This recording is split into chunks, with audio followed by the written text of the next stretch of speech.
Assalamualaikum warahmatullahi wabarakatuh. Perkenalkan, saya atas nama Elisa Fitri, STK 419011, Program Studi Budidaya Perairan. Baiklah, di sini saya akan menjelaskan apa itu analisis kualitatif dan analisis kuantitatif. Analisis kualitatif yaitu pekerjaan yang mempunyai tujuan untuk menyelidiki kandungan senyawa-senyawa apa saja yang terdapat pada sampel uji pada analisis kuantitatif. Baiklah, analisis kualitatif klasik terdapat cara kering dan cara basah. Cara kering, contoh yang pertama yaitu pemanasan. Pemanasan pada satu saat pada tabung reaksi bersih dan kering pada nyala api bunsen, kita dapat mengetahui senyawa organik dan anorganiknya. Senyawa organiknya dia akan mengaran dan tidak tersisa abu. Kemudian senyawa anorganiknya dia akan menciptakan zat yang baru, menyublin dan melebur. Kemudian contoh yang kedua yaitu peniupan dengan nyala api. Sampel pada aran cekung pada nyala api reduksi atau nyala kuning ditiupkan. Apakah dia teroksidasi ataukah tereduksi?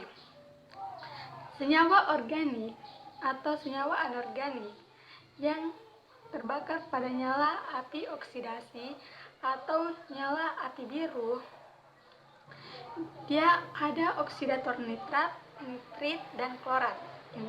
Baiklah, yang ketiga yaitu uji warna nyala, logam alkali dan alkali tanah.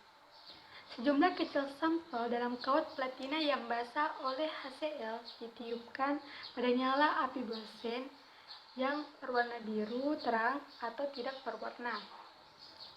Kemudian ada juga uji boraks dan uji fosfat.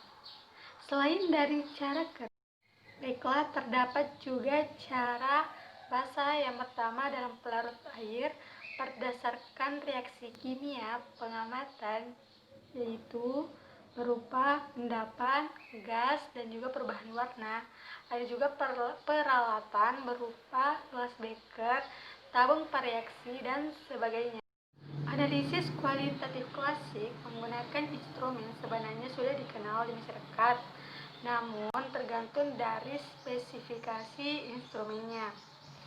Contohnya dari itu spektrometer dan sebagainya. Analisis kuantitatif yaitu pekerjaan yang dilakukan untuk mengetahui kadar senyawa dalam sampel berupa satuan mol ataupun persentase dalam gram. Baiklah, dalam tipe analisis kuantitatif yaitu ada sifat informasi yang dicari, ada juga ukuran sampel dan proporsi sampel. Sifat informasi yang dicari terbagi lagi yaitu ada analisis proksimat. Analisis proksimat yaitu banyaknya masing-masing unsur yang ditetapkan pada suatu sampel tanpa memperhatikan senyawa dalam sampel tersebut. Kemudian ada juga analisis parsial yaitu di mana mencakup penetapan konstituen-konstituen dalam sampel tersebut. Ada juga analisis konstituen runutan di mana salah satu contoh dari analisis parsial, yaitu karena konstituen-konstituen yang digunakan banyak, yaitu jumlah. Ada juga disebut dengan analisis konstituen runutan, di mana dia merupakan contoh khusus dari parsial, di mana ditetapkannya komponen-komponen yang jumlahnya sangat kecil. Dan ada juga yaitu analisis lengkap. Analisis lengkap ini itu tiap proporsi bila komponen-komponennya ditetapkan. Setelah dalam ukuran sampel ada juga disebut dengan analisis makro. Analisis makro yaitu bila jumlah sampel yang dianalisis lebih dari 0,1 gram.